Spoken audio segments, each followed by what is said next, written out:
নহয় ৰ এতিয়া বন্ধ নহয়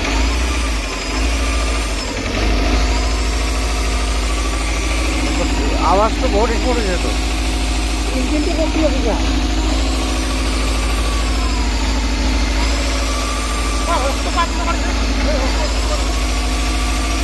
কপাটো বন্ধ হৈ যাব ৰ